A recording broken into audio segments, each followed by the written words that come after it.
Assalamualaikum warahmatullahi wabarakatuh. Perkenalkan, nama saya Siti Aminatun Nasliha dari kelompok 3 akan mempresentasikan tentang bisnis dan perlindungan konsumen. Masyarakat modern adalah masyarakat pasar atau masyarakat bisnis atau juga disebut sebagai masyarakat konsumen. Alasannya tentu jelas, semua orang dalam satu atau lain bentuk tanpa terkecuali adalah konsumen dari salah satu barang yang diperoleh melalui kegiatan bisnis. Semua manusia adalah konsumen, termasuk pelaku bisnis atau produsen sendiri. Karena itu, tidak berlebih kalau bisnis adalah bagian integral dari masyarakat modern dan mempengaruhi masyarakat baik secara positif maupun secara negatif. Bisnis ikut menentukan baik buruknya atau maju tidaknya kebudayaan manusia pada abad modern. Perlindungan konsumen adalah segala upaya yang menjamin adanya kepastian untuk memberikan perlindungan hukum kepada konsumen. Pengertian konsumen sendiri adalah setiap orang pemakai barang dan atau jasa yang tersedia dalam masyarakat, baik bagi kepentingan diri sendiri, keluarga, orang lain, maupun makhluk hidup lain dan tidak untuk diperdagangkan. Hubungan produsen dan konsumen. Ada beberapa aturan yang perlu dipenuhi dalam sebuah kontrak yang dianggap baik dan adil, yang menjadi dasar bagi hak kontraktual setiap pihak dalam suatu kontrak, yaitu 1. Kedua belah pihak mengetahui sepenuhnya hakikat dan kondisi persetujuan yang mereka sepakati.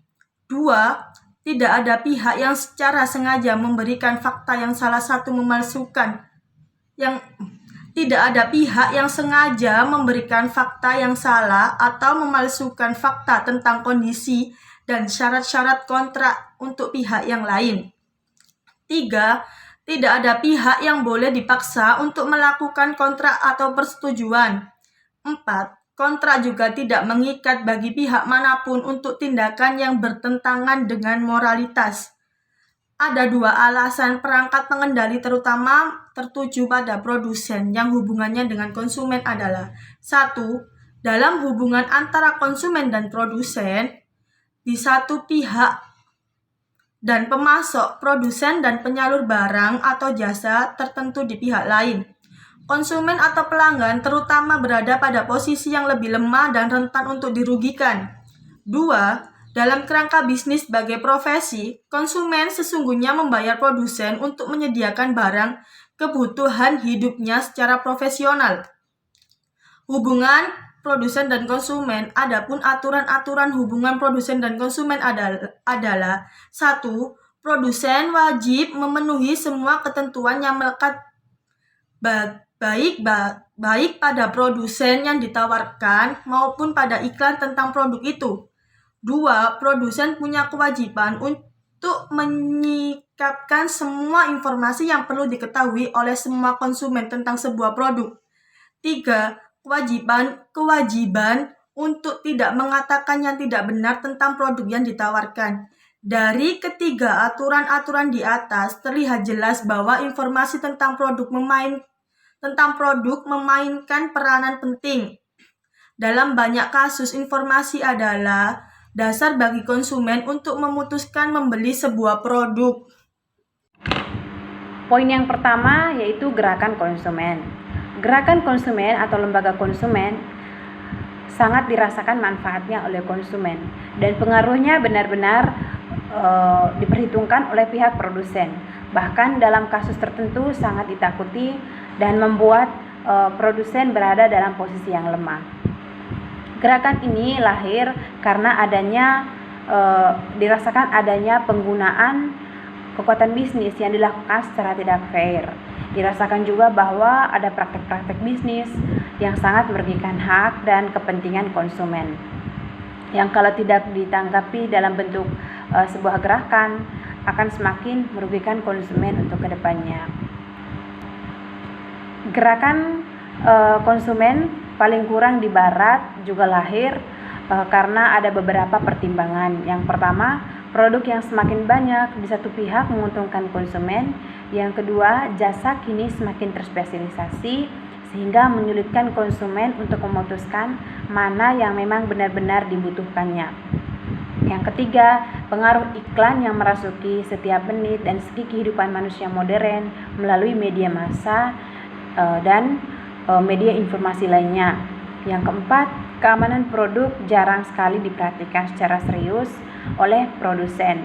Yang kelima, dalam hubungan jual beli yang didasarkan pada kontrak tertentu, konsumen lebih berada pada posisi yang lemah. Produk yang semakin banyak dan semakin berkembang akan memudahkan konsumen dalam memilih produk. Namun di satu sisi mereka juga akan lebih sulit untuk menentukan pilihan mereka karena mereka juga harus butuh informasi yang akurat tentang produk yang akan mereka butuhkan dan yang akan mereka pilih. Nah, maka dari itu gerakan konsumen atau lembaga konsumen ini sangat dibutuhkan oleh konsumen, di mana lembaga ini turun tangan langsung untuk memberikan kepercayaan dan informasi yang akurat, yang netral dan objektif tentang berbagai produk kepada konsumen. Poin yang kedua adalah konsumen adalah raja. Dengan adanya persepsi konsumen adalah raja, bagi sebagian masyarakat atau konsumen sebenarnya tidaklah benar karena konsumen atau masyarakat lebih banyak mengutarakan keluhan tentang kekecewaan baik pada janji atau pelayanan yang tidak memuaskan dari berbagai perusahaan atau produsen. Kenyataan ini sesungguhnya memberikan isyarat paling kurang dua hal, yaitu yang pertama, pasar yang bebas dan terbuka pada akhirnya menempatkan konsumen benar-benar sebagai raja. Yang kedua, prinsip-prinsip etika seperti kejujuran, tanggung jawab, dan kewajiban untuk melayani konsumen secara baik dan memuaskan mempunyai tempat pijakan yang nyata dalam bisnis global yang bebas dan terbuka. Itu berarti pada akhirnya etika bisnis semakin dianggap serius oleh pelaku bisnis modern yang kompetitif. Dengan kata lain, kenyataan bahwa dalam pasar yang bebas dan terbuka, hanya mereka yang unggul, termasuk unggul dalam melayani konsumen secara baik dan memuaskan, akan benar-benar keluar sebagai pemenang. Dalam hal ini, konsumen dikatakan sebagai raja jika dapat dilayani dengan baik oleh pihak produsen. Jadi pihak produsen juga harus pandai dalam mengambil hati konsumen untuk memberikan pelayanan yang memuaskan dan memberikan respon yang positif serta menjelaskan atau memberikan informasi yang benar-benar akurat untuk konsumen. Contoh kasus perlindungan konsumen. Bedah kasus konsumen fidusia.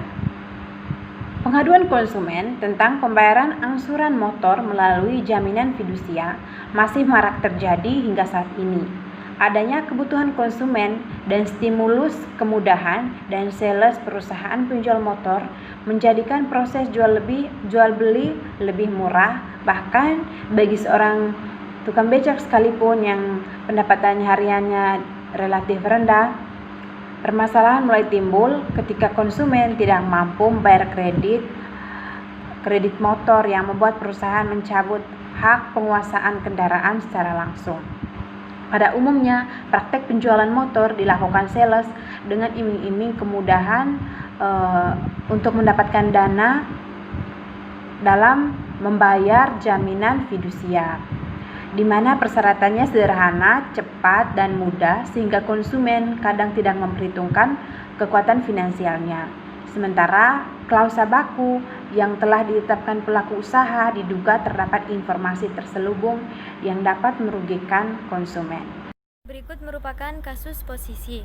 LAS yang berprofesi sebagai tukang becak membeli kendaraan sepeda motor Kawasaki hitam.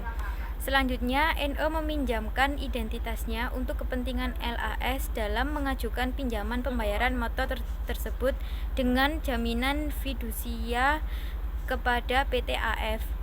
Hal ini bisa terjadi karena fasilitasi yang diberikan oleh NA, sales perusahaan motor tersebut.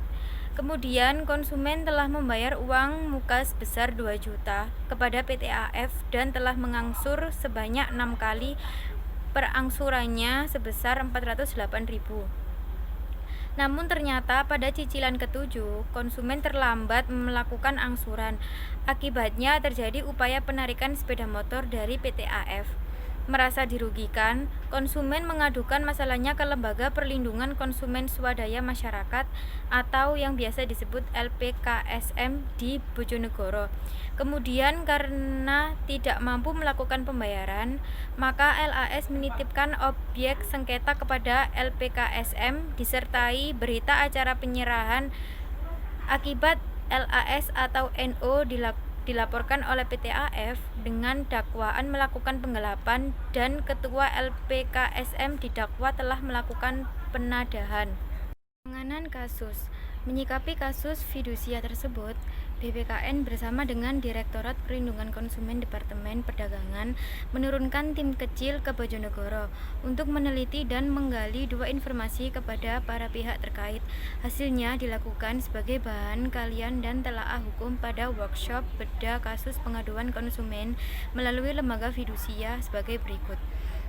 Ketentuan dalam klausula baku. Pada umumnya, jual beli sepeda motor diikuti dengan perjanjian pokok yang merupakan klausula baku. Saat konsumen mencermatinya, terdapat beberapa ketentuan yang seringkali muncul, namun tidak memenuhi ketentuan pasal 18 Undang-Undang Nomor 8 Tahun 99 tentang perlindungan konsumen. Di antaranya sebagai berikut. Pertama, menyatakan pemberian kuasa dari konsumen kepada pelaku usaha baik secara langsung maupun tidak langsung untuk melakukan segala tindakan sepihak yang berkaitan dengan kendaraan bermotor yang dibeli konsumen. Yang kedua, menyatakan bahwa konsumen memberi kuasa kepada pelaku usaha untuk pembebanan hak tanggungan, hak gadai atau hak jaminan fidusia terhadap barang yang dibeli konsumen secara angsuran. Yang ketiga, mencantumkan klausula baku yang letak atau bentuknya sulit terlihat atau tidak dibaca secara jelas atau yang pengungkapannya sulit dimengerti. Klausula baku tersebut sifatnya batal.